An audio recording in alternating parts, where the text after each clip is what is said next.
அத்தியாயம் 115 சிலரின் முட்டாள்தனங்கள். டெய்கரும் நெக்ரோஸும் தங்கள் சந்திப்பின் நடுவில் இருந்தபோது ஹோலி நைட்ஸின் துணைத் தளபதி ரியானாவும் மும்முரமாக இருந்தார். தயவு செய்து என்னை விட்டுவிடுங்கள். ஒரு பிரமாண்டமான மாளிகையிலிருந்து ஒரு பிரபு வெறும் உடையணிந்து தடுமாறி வெளியே வந்தார். ஒரு பிரபுவுக்கு மரியாதை எவ்வளவு முக்கியம் என்றாலும் பரோன் திராக்கன் தப்பிப்பதில் மட்டுமே கவனம் செலுத்தினார். சில வீரர்கள் பின்வாங்கி அவரைப் பின்தொடர்ந்தனர்.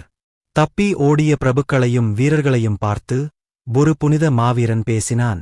துணை தளபதி, நாம் அவர்களை இப்படித் தப்பிக்க விட வேண்டுமா? புனித மாவீரரின் பெயர் பெனரிக், துணைத் தளபதி ரியானாவின் நேரடிக் கீழ் பணியாளராக இருந்தார்.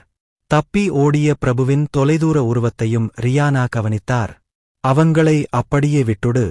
அவங்க எப்படியும் ரொம்ப நாள் உயிர் வாழ மாட்டாங்க. ரியானா அலட்சியமாக பதிலளித்தாள். அவள் நின்ற இடம் முற்றிலும் குழப்பமான காட்சியாக இருந்தது. சுற்றியுள்ள கட்டிடங்கள் தீப்பிழம்புகளால் சூழப்பட்டு இடிந்து விழுந்தன. இரத்தத்தில் நனைந்த சடலங்கள் தெருக்களில் சிதறிக் கிடந்தன. தெருக்கள் ஏற்கனவே எலும்புக்கூடுகளால் நிரம்பியிருந்தன. சூழ்நிலையைக் கருத்தில் கொண்டால் அந்த உன்னதமானவர் எவ்வளவு தூரம் ஓட முடியும்? தப்பி ஓடிய பிரபுவைப் பற்றிய கூடுதல் கவலையை ரியானா நிராகரித்தார். மீதமுள்ள குடும்ப உறுப்பினர்கள் மற்றும் வேலைக்காரர்களைப் பற்றி என்ன? மாளிகையின் உள்ளே பரோனின் குடும்பத்தினரும் வேலைக்காரர்களும் பயத்தில் நடுங்கிக் கொண்டிருந்தனர். ஆனால் ரியானா உறுதியாக இருந்தார். அவர்களையும் விட்டுவிடுங்கள். மாளிகைக்குள் இருந்து ஒரு எலும்புக்கூடு அசுரன் வெளிப்பட்டது. பொதுவாக குடியிருப்பாளர்களை விசாரணைக்கு அழைத்துச் செல்வது பொருத்தமாக இருக்கும். ஆனால் ராஜ்யத்தின் தற்போதைய நிலைமை மோசமாக இருந்தது. மேலும் கைதிகளை நிர்வகிக்க புனித மாவீரர்களின் எண்ணிக்கை போதுமானதாக இல்லை. அவர்களைக் கைவிடுவது ஒரு தெளிவான முடிவு. நாங்கள் ஏற்கனவே பிரபுவின் மாளிகையை ஆராய்ந்துவிட்டோம். அடுத்ததற்குச் செல்லுங்கள். ரியானாவின் கட்டளைப்படி புனித மாவீரர்கள் கூடினர். தலைநகரில் உள்ள பிரபுக்களின் மாளிகைகளை விசாரிப்பதே அவர்களின் தற்போதைய பணியாக இருந்தது. இருப்பினும் அவர்கள் அனுமதி கேட்கவில்லை. அது ஒரு சோதனையைப் போன்றது. பிரபுக்களை விசாரிக்க அவர்களுக்கு அதிகாரம் இருந்தது. எல்லாவற்றிற்கும் மேலாக புனித ஆணையின் பிரதிநிதிகள் குழு இந்த நோக்கத்திற்காக கருட இராச்சியத்திற்கு வந்திருந்தது. கருட இராச்சியத்திற்குச் செல்லும் பாதிரியார்களும் புனித மாவீரர்களும் ஒன்றன் பின் ஒன்றாக காணாமல் போயினர்.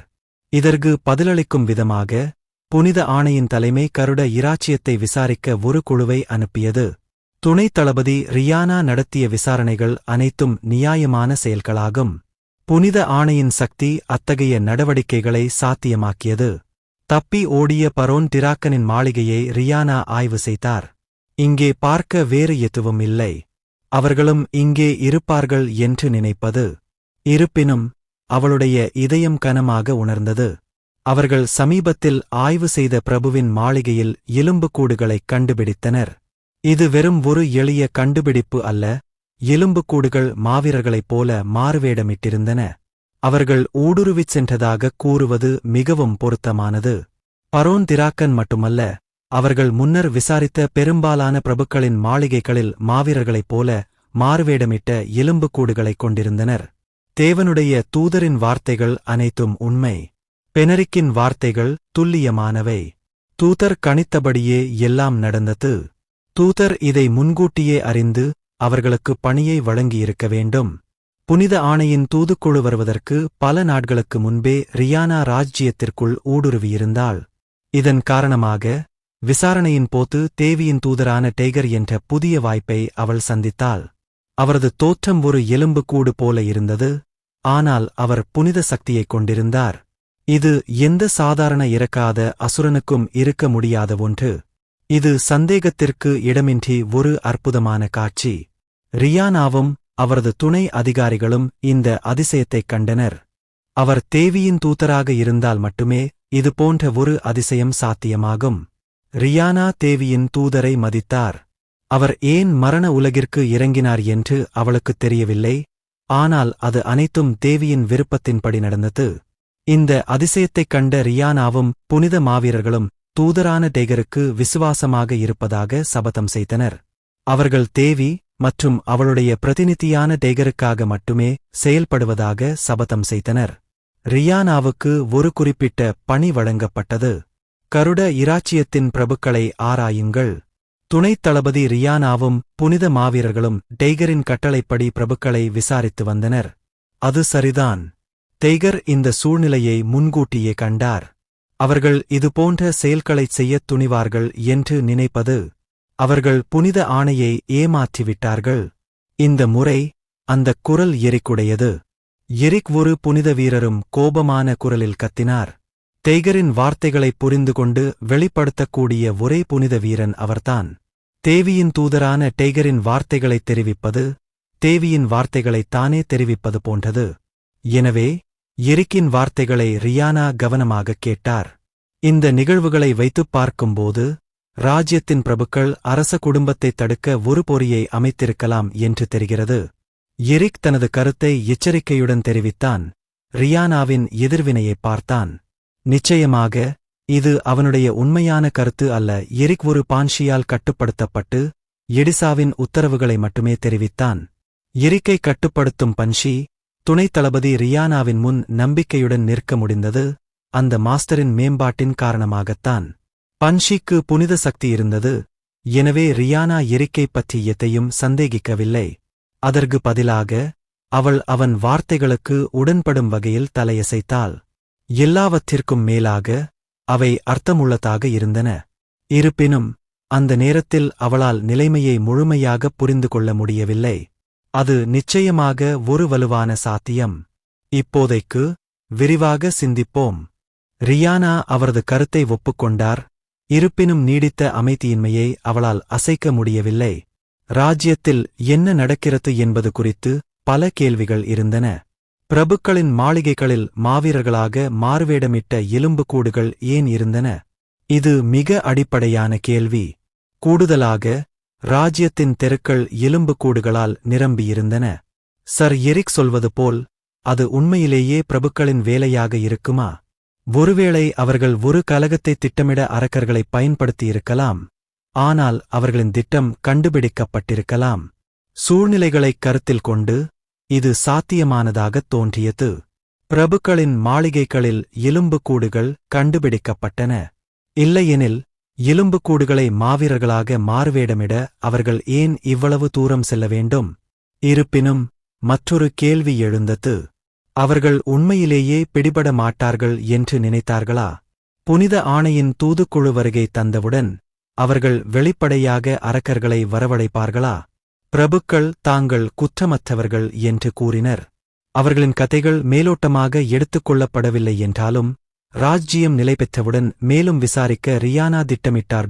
அந்த ராஜ்ஜியம் உண்மையில் அவ்வளவு எளிதாக அரக்கர்களிடம் விட முடியுமா? அவள் நின்ற தெரு அரச அரண்மனை அமைந்துள்ள கருட இராச்சியத்தின் தலைநகரில் இருந்தது. ராஜா வசித்த நகரத்தை இவ்வளவு எளிதாக உடைக்க முடியும் என்பது விசித்திரமாக இருந்தது. அவள் அதை நம்ப விரும்பவில்லை என்றாலும் முன்பு நடந்த ஒரு நிகழ்வை அவள் நினைவு கூர்ந்தாள். வானம் இருளால் விழுங்கப்பட்டது மற்றும் சிவப்பு புள்ளிகள் தோன்றின. அந்தக் காட்சி 7 நட்சத்திர அமைப்பின் பிறப்பை தெளிவாகக் குறிக்கிறது. அந்தப் பேரழிவு உண்மைதானா? கருட இராச்சியத்தில் 7 நட்சத்திர அமைப்பின் இருப்பு வெளிப்பட்டிருந்தால் ரியானா கண்களை மூடினாள். அவள் மனம் எண்ணங்களின் சுழலில் மூழ்கியிருந்தது. அவளுக்கு அது மிக மோசமான சூழ்நிலை. கருட இராச்சியத்தில் ஒரு 7 நட்சத்திர அசுரன் உண்மையில் தோன்றியிருந்தால் தற்போதைய நிலைமை அர்த்தமுள்ளதாக இருந்தது. இது ஒரு சாதாரண அசுர அலையாக இருந்திருக்க வேண்டும் என்று நான் நம்புகிறேன். நிலவரைகளிலிருந்து ஒரு முடிவற்ற நிகழ்வு, அசுர அலை. மலைத்தொடர்களால் சூழப்பட்ட கருட இராச்சியத்தின் புவியியல் அமைப்பைக் கருத்தில் கொண்டு ஒரு அசுர அலை ஏற்பட்டால் அது ஆச்சரியமாக இருக்காது. ஆனால் தற்போதைய நிலைமை வேறுபட்டது. அதில் ஏதோ ஒரு தொந்தரவான தன்மை இருந்தது. அது ஒரு வழக்கமான அசுர அலையின் வடிவத்திற்கு சரியாகப் பொருந்தவில்லை.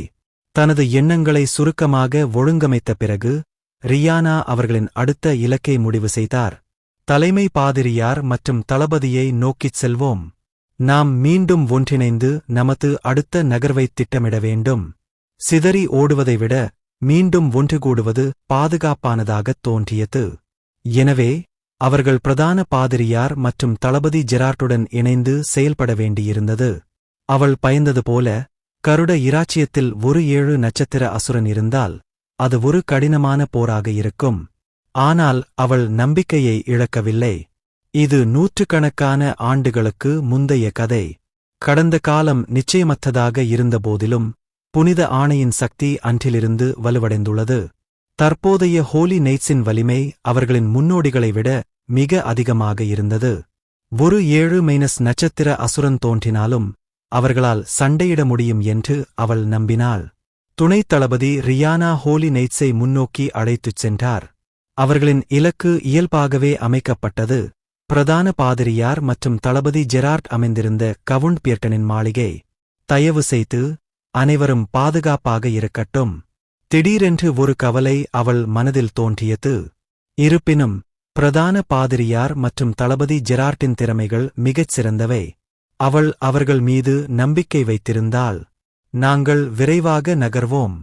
அவர்களைச் சுற்றியுள்ள தெருக்கள் ஏற்கனவே எலும்புக்கூடுகளால் நிரம்பி வழிந்தன. அவர்களைச் சுற்றி எலும்புகளின் பயங்கரமான சத்தம் எதிரொலித்தது. தேவனுடைய நாமத்தினால் இந்த அசுத்தமான அரக்கர்களை நாம் நியாயந்தீர்ப்போம். ரியானா தனது வாளைப் பிடித்துக் கொண்டே கத்தினாள். அவளது கத்தியிலிருந்து வெளிப்பட்ட புனித ஒளி எலும்புக்கூடுகளை துண்டு துண்டாக உடைத்தது. ஒரே அடியில் டஜன் கணக்கான எலும்புக்கூடுகள் ஒரு தடயமும் இல்லாமல் மறைந்துவிட்டன. அவளுடைய வழியைப் பின்பற்றி புனித மாவீரர்கள் எலும்புக்கூடுகளின் கூட்டத்தைத் தாக்கினர். ரியானாவும் ஹோலி நைட்ஸும் முன்னேறத் தொடங்கினர். தங்கள் புனித சக்தியால் எலும்புக்கூடுகளின் அலையைத் தள்ளினர். போரின் அடிப்படையில் ஹோலி நைட்ஸ் மிகவும் உயர்ந்தவர்கள். இறக்காத அரக்கர்களாக எலும்புக்கூடுகள் வெள்ளையர் வரிசையின் புனித சக்திக்கு எதிராக இயல்பாகவே பலவீனமாக இருந்தன. மேலும் இவை 1- நட்சத்திர எலும்புக்கூடுகள், மிகக் குறைந்த அடுக்கு. இது ஒரு எளிதான சண்டையாகத் தோன்றியது. இருப்பினும் போர் நீடித்ததால் புனித மாவீரர்களின் நிலைமை மோசமடைந்தது. எலும்புக்கூடுகளின் எண்ணிக்கையைக் குறைக்க அவர்களால் முடிந்தது. ஆனால் விழுந்த எலும்புக்கூடுகளை மாற்றுவதற்கு இன்னும் அதிகமானவை தொடர்ந்து வந்தன. இப்போதும் கூட ஒவ்வொரு சந்துகளிலிருந்தும் எலும்புக்கூடுகள் வெளிப்பட்டன. அவர்களின் பண்புகள் எவ்வளவு சாதகமாக இருந்தாலும் சரி, திறமைகள் உயர்ந்ததாக இருந்தாலும் சரி, அந்த எண்ணிக்கைக்கு எந்த பதிலும் இல்லை. முடிவில்லா எலும்புக்கூடுகளின் அலைகள் புனித மாவீரர்களை சோர்வடையச் செய்யத் தொடங்கின. துணைத் தளபதி, ஏதோ தவறு இருக்கிறது. நிறைய அரக்கர்கள் இருக்கிறார்கள். பெனரிக் தனது வாளை சுழற்றியபடி கத்தினான். ரியானா அவன் வார்த்தைகளைக் கேட்டு முகம் சுளித்தாள். அவர்கள் எத்தனை எலும்புக்கூடுகளைக் கொன்றாலும் அவற்றின் எண்ணிக்கை குறையவில்லை. உண்மையில் அவை அதிகரித்து வருவதாகத் தோன்றியது. இது மிக அதிகமாக இருந்தது. ஒரு ஆர்ச் லிச் இருக்க வேண்டும். ஒரு ஆர்ச் லிச் சடலங்கள் இருக்கும் வரை எண்ணற்ற எலும்புக்கூடுகளை உருவாக்க முடியும். 7- நட்சத்திர அசுரன் ராஜ்ஜியத்தில் இருக்கக்கூடிய மோசமான சூழ்நிலையை கருத்தில் கொண்டு 5- நட்சத்திர அசுரனின் தோற்றம் மோசமான சூழ்நிலையை மேலும் அதிகரித்தது. நிச்சயமா ஒரு 6- நட்சத்திர அசுரனும் இல்லையா? அப்படி நடந்தால் அது உண்மையிலேயே மிக மோசமான சூழ்நிலையாக இருக்கும். அப்படி நடக்கக்கூடாது என்று நம்பி துணைத் தளபதி ரியானா தொடர்ந்து பேசினார். பரோன் திராக்கன் பயத்தில் மூழ்கி அவசரமாக ஓடினார். இருண்ட குறுகிய சந்துக்குள் அவர் தொடர்ந்து செல்லும்போது சுற்றுப்புறம் அமைதியாக மாறியது. அதிர்ஷ்டவசமாக எந்த எலும்புக்கூடுகள் கூட கண்ணில் படவில்லை. அங்கே அங்கே அந்தக் கட்டிடத்துல ஒளிஞ்சுக்கோ. எரிக்கப்படாத ஒரு கட்டிடம் பரோனின் பார்வையில் தோன்றியது. தன்னை பின்தொடர்ந்து வந்த வீரர்களிடம் கத்திக்கொண்டே திராக்கன் அதை நோக்கி ஓடினார். அவர்கள் உள்ளே ஒளிந்து கொள்ள முடிந்தால் எல்லாம் முடிந்துவிடும். பரோன் விரைவாக வீரர்களை கட்டிடத்திற்குள் அழைத்துச் சென்றார். சீக்கிரம் கதவைத் தாழிடு. அருகிலுள்ள பொருட்களைப் பயன்படுத்தி அவர்கள் நுழைவாயிலை முற்றிலுமாகத் தடுத்தனர். வீரர்கள் கதவை பாதுகாப்பாகச் சென்றதும் பரோன் திராக்கன் இறுதியாக நிம்மதியை உணர்ந்தார். அது ரொம்ப நெருக்கமாயிருந்துச்சு. அந்த விஷயங்கள் எல்லாம் என்ன? பரோன் திராக்கன் புனித மாவீரர்களிடமிருந்து தப்பி ஓடிவிட்டார். அவரது மாளிகையில் ஏன் எலும்புக்கூடுகள் இருந்தன என்பது அவருக்குப் புரியவில்லை. இருப்பினும் புனித மாவீரர்களால் பிடிபட்டால் சந்தேகத்திற்கு இடமின்றி அவர் ஒரு மதவெறியர் என்று முத்திரை குத்தப்படுவார் என்பதை அவர் அறிந்திருந்தார். எனவே தொடர்ந்து ஓடினால் எப்படியாவது உயிர் பிழைக்க முடியும் என்ற நம்பிக்கையால் உந்தப்பட்டு விளைவுகளைப் பற்றி யோசிக்காமல் ஓடினார். தலைநகரின் புறநகர் பகுதிக்கு அவர் தப்பிச் சென்றபோது இந்த பகுதியில் எலும்புக்கூடுகள் எதுவும் இல்லை என்பதைக் கவனித்தார். அது ஒரு அதிர்ஷ்டமான திருப்பம். நாம் இங்கேயே உயிர் வாழ முடிந்தால் அனைவரும் விழிப்புடன் இருங்கள், பரோன் தனது வீரர்களிடம் கத்தினார். ஒளி வீசும் திறன் கொண்ட ஒரு மாவீரர் அவர்களுடன் இருந்திருந்தால் நன்றாக இருந்திருக்கும். ஆனால் இப்போதைக்கு தன்னுடன் வீரர்கள் இருப்பதற்கு அவர் நன்றியுள்ளவராக இருந்தார். மிகவும் நிம்மதியாக உணர்ந்த பரோன் கட்டிடத்தின் உட்புறத்தை ஆய்வு செய்யத் தொடங்கினார். மையத்தில் அவர் ஒரு கல் சிலையைக் கண்டார். அது என்ன? அது ஒரு சிறகுகள் கொண்ட அரக்கனின் கோரமான சிலை. அதன் தோற்றம் வினோதமாகவும் தொந்தரவாகவும் இருந்தது. பிரபு தனது வீரர்களை மெதுவாக சிலையை நோக்கி அழைத்துச் சென்றார். அப்போது அதன் பின்னால் இருந்து ஒருவர் வெளிப்பட்டார். யார் யார் அங்கே? தெளிவாகப் பார்க்க முடியாத அளவுக்கு இருட்டாக இருந்தது. ஆனால் அந்த உருவம் மனித உருவம் போல் தெரிந்தது. கவலைப்படாதே, நான் ஒரு தம்பி. அது ஒரு ஆணின் குரல். தம்பீர்.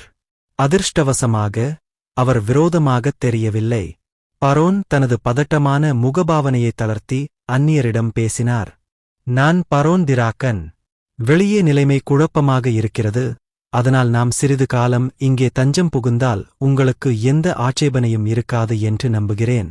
அந்த பரோன் தனது அடையாளத்தை வெளிப்படுத்தினார். இந்த இடம் ஒப்பீட்டளவில் பாதுகாப்பானதாகத் தோன்றியது. மேலும் நிலைமை சீராகும் வரை இங்கேயே தங்க அவர் விரும்பினார்.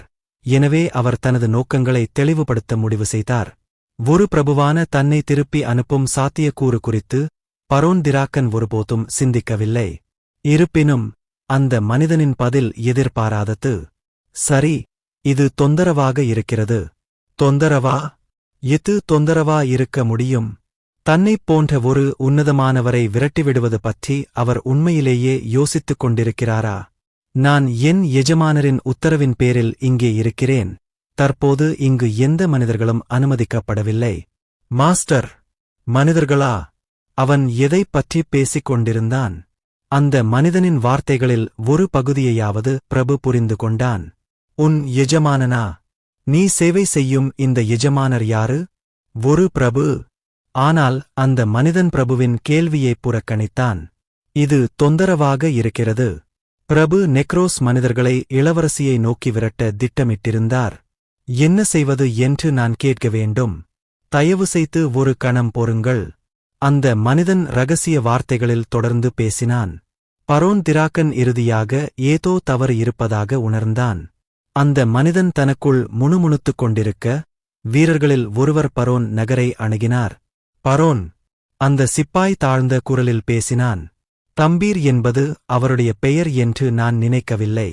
அவருடைய பெயர் இல்லையா? நீங்கள் என்ன சொல்கிறீர்கள்? அந்த சிப்பாயின் வார்த்தைகளை அந்த பரோன் உன்னிப்பாகக் கேட்டார். தம்பீர் என்பது ஒரு காட்டேரிக்கும் மனிதனுக்கும் இடையில் பிறந்த ஒரு கலப்பினத்தைக் குறிக்கிறது. சிப்பாயின் விளக்கத்தைக் கேட்டு பிரபு முகம் சுளித்தார். அதுவரை அவர் கேள்விப்பட்டிராத ஒரு சொல். இந்த சூழ்நிலையில் நீங்கள் நகைச்சுவை செய்கிறீர்களா? இல்லை, ஐயா, அது உண்மைதான். தம்பீர்கள் மிகவும் அரிதானவை. எனவே நீங்கள் அவற்றைப் பற்றி கேள்விப்பட்டிருக்கவில்லை என்றால் அது புரிந்து கொள்ளத்தக்கது. ஆனால் அந்த சிப்பாயின் வார்த்தைகள் குறுகலாயின. ஆ, எனக்கு ஒரு பதில் வந்துவிட்டது. நிழல்கள் வழியாக வந்த செய்தியின்படி அந்த மனிதன் கல் சிலையின் மீது தன் கையை வைத்தான். திட்டத்திற்கு வெளியே செயல்படும் மனிதர்கள் கொல்லப்பட வேண்டும். அந்த நேரத்தில் கல் சிலையின் கண்கள் சிவந்து மின்னின. அடுத்து நடந்தது ஒரு நொடியில் நடந்தது. அந்தச் சிலை நகர்ந்து கண் இமைக்கும் நேரத்தில் வீரர்களில் ஒருவரின் கழுத்தைக் கடித்துக் கொண்டிருந்தது. அது எப்போ? அவர்களுக்கு முன்னால் இருந்த சிலை திடீரென நெருங்கி வந்து சிப்பாயைத் தாக்கியது. சிலை சுதந்திரமாக நகர முடிந்தது என்பது இன்னும் அதிர்ச்சியளிக்கும் விஷயம். திடீரென நடந்த தாக்குதலால் பிரபு அதிர்ச்சியில் தரையில் விழுந்தார். சிப்பாயின் கழுத்திலிருந்து இரத்தம் பீரிட்டு வெளியேறி ஒரு கோரமான காட்சியை உருவாக்கியது. உயிர் பிழைக்க அவர் ஏதாவது செய்ய வேண்டியிருந்தது. அவன் ஒருவன்தான் இருக்கிறான். அவனை உடைத்து உள்ளே நுழைந்தால் நாம் தப்பித்துவிடலாம். பரோன் திராக்கன் ஒரு பயந்து போன சிப்பாயை முன்னோக்கித் தள்ளினார். வேறு வழியில்லாமல் வீரர்கள் தங்கள் ஆயுதங்களை உயர்த்தி மெதுவாக அந்த மனிதனை நெருங்கினர். சிப்பாய் சொன்னது உண்மை என்றால் இந்த மனிதனே இல்லை. குறைந்தபட்சம் அவன் தனியாக இருந்தான். அவர்கள் போதுமான அளவு முயற்சி செய்தால் அவனை தோற்கடிக்க முடியும். வீரர்கள் தங்கள் ஆயுதங்களுடன் எச்சரிக்கையுடன் முன்னேறினர். ஆனால் இந்த முறை பரோன் திராக்கன்தான் கத்தினான். அவன் காலை ஏதோ கடித்திருந்தது. கீழே பார்த்தபோது தரையில் ஒரு சிறிய உயிரினம் நெளிந்து கொண்டிருப்பதைக் கண்டான். அது ஒரு பாம்பு, ஆனால் அதற்கு 3 தலைகள் இருந்தன. அது என்னவென்று அவன் ஜீரணிக்கும் முன்பே அவன் காலில் உருகுவது போல் கடுமையான வலி ஏற்பட்டது. ஓ, அது என் எஜமானர் எடுத்துக்கொண்ட ஒரு ஹைட்ரா. அதிர்ஷ்டவசமாக அது முழுமையாக வளரவில்லை, எனவே நீங்கள் இறக்க மாட்டீர்கள். ஹைட்ரா மற்ற வீரர்களின் கால்களையும் கடித்தது. அவர்களால் செய்ய முடிந்ததெல்லாம் தரையில் வேதனையுடன் அலறுவதுதான். தயவு செய்து என்னை விட்டுவிடுங்கள். நான் உன்னிடம் கெஞ்சிக் கேட்டுக்கொள்கிறேன். அந்த பிரபு தன் உயிருக்கு மிகவும் கெஞ்சினான். ஆனால் அந்த மனிதன் கேட்பது போல் நடிக்கவில்லை. கார்கோயில், என்கிட்ட ஆயுதம் இல்லை, அதனால மீதியை உங்ககிட்டே விட்டுடறேன். திட்டத்திலிருந்து விலகுற யாரையும் உயிரோட விடக்கூடாதுன்னு லேடி எடிசா உத்தரவு. கட்டிடத்தின் உட்புறம் விரைவில் படுகொலை சத்தங்களால் நிரம்பியது. உள்ளே இருந்தவர்கள் அடையாளம் காண முடியாத அளவுக்கு சிதறிக் கிடந்தனர். இரத்தம் தரையில் அடர் கருஞ்சிவப்பு நிறத்தை கரைப்படுத்தியது. சில நிமிடங்களுக்கு முன்பு மனிதர்களைக் கிழித்து எறிந்த கார்கோயில் மெதுவாக அதன் இடத்திற்கு திரும்பி ஒரு சிலையாக மாறியது. எதுவும் நடக்காதது போல் கார்கோயில் அசையாமல் நின்றது. இருப்பினும் அதன் வாயில் புதிய இரத்தம் படிந்திருந்தது. மீதியை நான் பார்த்துக் கொள்கிறேன் என்று தம்பீர் கூறிவிட்டு நகரும் முன் உதடுகளை நக்கினார். கட்டிடம் மீண்டும் ஒருமுறை அமைதியாகிவிட்டது. அந்த வழி அரச அரண்மனைக்கு வழிவகுக்கிறது. கவுனட் பியர்டன் ஒரு கோடரியை பிடித்துக்கொண்டு தெருவில் நடந்து சென்றார். அவருக்கு பின்னால் டெத்னைட் கிங் பின்தொடர்ந்தார். தெருக்கள் எலும்புக்கூடுகளால் நிரம்பியிருந்தன. ஆனால் அவர்கள் கவுனட் பியர்டனை கவனிக்கவில்லை. அவர் கண்ணுக்குத் தெரியாதவர் போல் அவர்கள் கடந்து சென்றனர். எதிர்பார்த்தது போலவே கவுனட் வெற்றியின் எழுச்சியை உணர்ந்தார். அசுரர்களிடம் விசுவாசமாக சத்தியம் செய்வது சரியான முடிவு. அசுரர்களிடம் விசுவாசமாக இருப்பதே சுற்றியுள்ள உயிரினங்கள் தன்னை தாக்காமல் இருக்க காரணம் என்று அவர் நம்பினார். அந்த எண்ணத்துடன் அவர் அரச அரண்மனையை நோக்கி நடந்து சென்றார். தெருக்கள் ஏன் எலும்புக்கூடுகளால் நிரம்பியுள்ளன என்பது அவருக்குப் புரியவில்லை. ஆனால் அதை ஒரு வாய்ப்பாகக் கருதினார். நான் செய்ய வேண்டியது அரண்மனையை தாக்குவதுதான். அசுரனின் சக்தி தனக்குப் பின்னால் இருப்பதால் எதையும் சாதிக்க முடியும் என்று அவன் உணர்ந்தான். ராஜாவாகுவது இனி ஒரு தொலைதூரக் கனவாக இருக்கவில்லை. கவுண்ட் ஒரு புகழ்பெற்ற எதிர்காலத்தைக் கற்பனை செய்தார். அந்த அசுரனின் சக்தியால் நான் முழு கண்டத்தையும் ஆள முடியும். கண்டத்தில் உள்ள அனைத்து நாடுகளின் கட்டுப்பாட்டையும் தன்னால் கைப்பற்ற முடியும் என்று அவர் நம்பிக்கையுடன் இருந்தார். கவுண்ட் பியர்டன் நம்பிக்கையான முன்னேற்றத்துடன் முன்னேறினார். சிறிது நேரம் நடந்த பிறகு தூரத்திலிருந்து ஒரு ஊர்வலம் வருவதைக் கண்டார். அவர்கள் புனித மாவீரர்களா? கவுண்ட் பியர்டன்தான் முதலில் எதிர்வினையாற்றினார். ஊர்வலத்தின் முன்புறத்தில் ஒரு பரிச்சயமான நபர் இருந்தார். அது துணைத் தளபதி ரியானா இல்லையா? ஒரு தந்திரமான புன்னகையுடன் கவுண்ட் பியர்டன் தனது கைகளை அகலமாக விரித்தார். துணைத் தளபதி ரியானா தலைமையிலான ஹோலி நைட்ஸை அவர் கண்களால் பார்த்தார். ரியானாவும் கவுண்ட் பியர்டனை அடையாளம் கண்டுகொண்டு உடனடியாக தனது வாளை அவர் மீது நீட்டினார். அதே நேரத்தில் அவளுக்கு ஒரு குழப்ப உணர்வும் ஏற்பட்டது. கவுண்ட் பியர்டன் ஏன் இங்கே இருந்தார்? அவர் பிரதான ஆசாரியருடன் இருக்க வேண்டியவர் அல்லவா? எல்லாவற்றிற்கும் மேலாக அவருக்குப் பின்னால் நின்ற இருண்ட இருப்பு மிகவும் சங்கடமாக இருந்தது. பூமியில் நீங்கள் என்ன செய்தீர்கள், கவுண்ட்? ரியானாவின் குரல் லேசாகத் தடுமாற்றம் அடைந்தது. கவுண்டிற்குப் பின்னால் இருந்தவரிடமிருந்து வெளிப்படும் விசித்திரமான சக்தியைக் கண்டு அவள் நடுங்கினாள். இங்க இருக்கிற இவன் என்னை ராஜாவாக்குவான்? ரியானாவின் கேள்விக்கு பதிலளிக்கும் விதமாக கவுண்ட் பியர்டன் வெறித்தனமாக சிரித்தார். அவனுடைய வெறித்தனமான சிரிப்பு ரியானாவின் முதுகுத்தண்டில் சிலிர்ப்பை ஏற்படுத்தியது. நீங்க அதை முற்றிலுமா இழந்துட்டீங்க, கவுண்ட். அவள் விழிப்புடன் இருந்து புனித மாவீரர்களுக்கு கட்டளையிட்டாள். விளக்கை ஒன்று திரட்டுங்கள். கவுண்ட் அவரது மனதில் சரியாக இல்லை.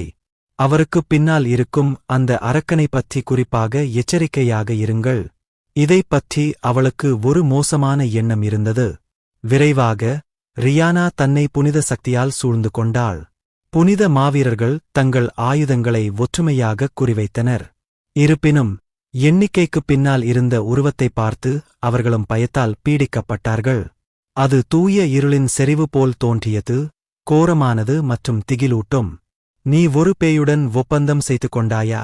ரியானா கத்தினாள். அவள் குரல் கோபத்தால் நிறைந்தது. ஆனால் கவுண்ட் சிரித்தார். ஹாஹா, ஒரு ஒப்பந்தமா? இவர்தான் என்னுடைய புதிய எஜமானர் மற்றும் கடவுள். கவுண்டர் தனது கையை உயர்த்தி அசுரனை சுட்டிக்காட்டினார். இப்போது என் கடவுளே, இந்த அழுக்கான புனித மாவீரர்களைக் கொல்ல உங்கள் சக்தியை பயன்படுத்துங்கள். கோட்டை கட்டுவதில் திறமை கொண்டவராகத் தோன்றிய கவுண்ட் பியர்டன் ஒரு அவநம்பிக்கையான வேண்டுகோளை விடுத்துக் கொண்டிருந்தார். டெத் நைட் கிங்கின் ஆலோசனை சுருக்கமாக இருந்தது. ஒருவேளை அவர் மற்ற ஹோலி நைட்ஸை கொன்று ரியானாவை உயிருடன் விட்டுவிடலாம். அந்த எண்ணத்துடன் அவர் முன்னோக்கி விரைந்து சென்று பின்புறத்தில் இருந்த நைட்ஸை கிழித்து எரியத் தொடங்கினார். ஒட்டுமொத்த திட்டத்தையும் சீர்குலைக்காமல் போதுமான சேதத்தை ஏற்படுத்தி பின்னர் பின்வாங்க அவர் திட்டமிட்டார்.